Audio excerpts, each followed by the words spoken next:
Friends, welcome back to the channel Ashish sir. आज के इस वीडियो में हम बात करने वाले एजुकेशन एंड पॉलिटिक्स के बारे में। जैसा कि आप जितने भी फाइनल ईयर के स्टूडेंट हैं सबको पता है कि पिछले 2 दिनों से राजनीतिक दांव पेच बहुत ज़्यादा तेज हो गए।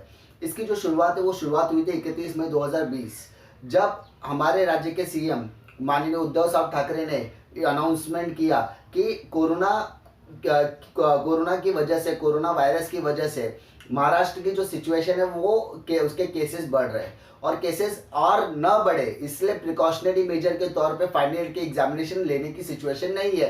ये एग्जामिनेशन जून और जुलाई के मंथ में लेना पॉसिबल नहीं है। लेकिन कब लिया जाए? जब ये सिचुएशन नॉर्मल होगी उसके बाद। लेकिन सिचुएशन नॉर्मल कब होगी इसका हम लोग कुछ बोल नहीं सकते। हम उनके फर्दर स्टडीज में रोड़ा बन सकते हैं। इसीलिए उन्होंने कहा कि मैं एज ए सोल्यूशन बेसिस पर हमने 2 ऑप्शंस निकाले। यानी हम लोग क्या करेंगे, जो फाइनल ईयर फाइनल सेमेस्टर के बच्चे हैं उनको उनके पिछले 5 सेमेस्टर का एवरेज निकालकर मार्क्स दे दिया जाएगा।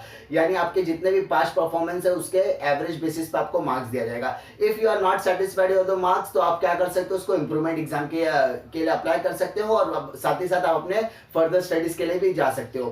तो ये इन्होंने बीच का रास्ता निकाला, जिसमें एग्जाम देना है तो आप दीजिए, नहीं देना है तो आप क्या कीजिए, ग्रेडिंग सिस्टम से आप सेटिस्फाइड हो सकते हो।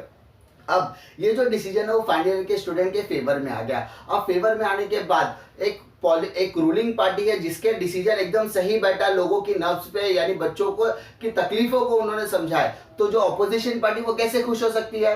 तो ऑपोजिशन पार्टी की तरफ से एक एमएलए साहब आए, उन्होंने एक वीडियो जारी किया ट्विटर पर उन्होंने कहा कि फाइनल ईयर के स्टूडेंट को जो पास करने की जो बात की जा रही है वो हमारे कोरोना ग्रेजुएट होंगे। अरे भाई साहब, आपको समझने की जरूरत है कि ये जो पेंडेमिक चल रहा है, जो महामारी का दौर चल रहा है, वो सिर्फ और सिर्फ महाराष्ट्र की नहीं पूरी की पूरी दुनिया के ऊपर है।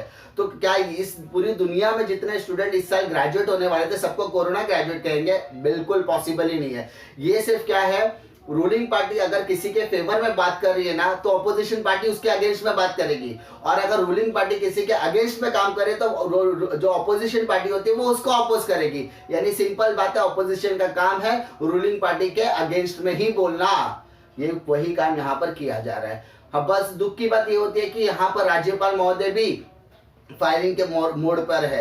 उन्होंने उनकी बात सुनी और सीएम ने को उन्होंने लेटर लिख दिया। ऐसा नहीं होता है, आपको समझना पड़ेगा। आप महाराष्ट्र के राज्यपाल हो, महाराष्ट्र का राज्यपाल होने के नाते आपको पूरी की पूरी सिचुएशन अच्छी तरीके से पता है कि महाराष्ट्र के बच्चों की मानसिक स्थिति किस तरीके की है, उनका मेंटली प्रेशर किस तरीके का है, वो किस हालत से गुजरे हैं। पिछले 3 महीने से उनका जो कॉन्सेंट्रेशन लेवल था बहुत पूरी तरीके से डिस्ट्रॉय हो चुका है। और उसके बाद उदय सामंत सर और सीएम साहब के बहुत जद्दोजहद के बाद, वाइस चांसलर्स की मीटिंग के बाद, सारे के सारे टीम एफर्ट के बाद ये डिसीजन लिया गया कि फाइनल ईयर के एग्जामिनेशन को कैंसिल कर दिया जाए। और आप क्या कर रहे हो, आप बोल रहे हो नहीं एग्जामिनेशन क्या रखना पड़ेगा, क्योंकि अरे आप समझिए कि बच्चों को अभी आपने उनको मेंटली स्ट्रेस से रिलीफ किया और आप वापस से टेंशन देना चाहते हैं। ये सिर्फ और सिर्फ एक पॉलिटिकल एजेंडा है। कल रात को मैंने कम्युनिटी पोस्ट में पोस्ट किया था ये सारी सिनेरियो के, क्योंकि बहुत सारे बच्चे मुझे मैसेज कर रहे थे, सर जो राज्यपाल है उन्होंने ये कहा, राज्यपाल है वो कहा।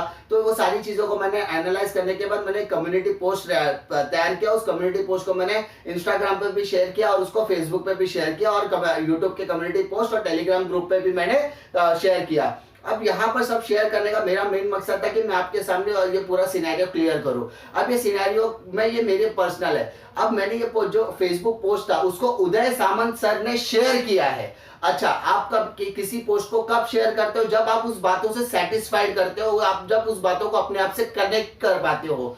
तो मेरी जो बात है, मेरा जो ओपिनियन मैंने रखा था वो बातों से उदय सामंत सर ने शायद कनेक्ट किया होगा, इसीलिए उन्होंने वो चीजें शेयर की है।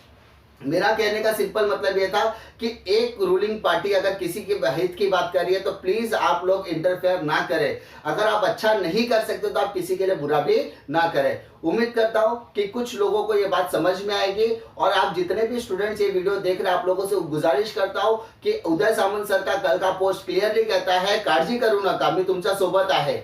ये क्लियरली कहता है कि उदय सामंत सर डरने वाले नहीं है। उन्होंने कहा, बहुत सारे मीम्स भी बन रहे हैं कि एक बार मैंने जो कमिटमेंट कर दी उसके बाद मैं राज्यपाल की भी नहीं सुनता। बहुत सारे ऐसी चीजें हैं, तो डरने की जरूरत नहीं। उदय सामंत सर एकदम स्ट्रांगली हम लोगों को सपोर्ट कर रहे हैं, सीएम साहब का भी उनको सपोर्ट है, तो आपको टेंशन लेने की जरूरत नहीं है। ऑफिशियल अनाउंसमेंट जब तक उदय सामंत सर की तरफ से नहीं आता या तो किसी ऑफिशियल्स की तरफ से नहीं आता, तब तक आपको इन सारी पॉलिटिकल बातों पे ध्यान नहीं देना है।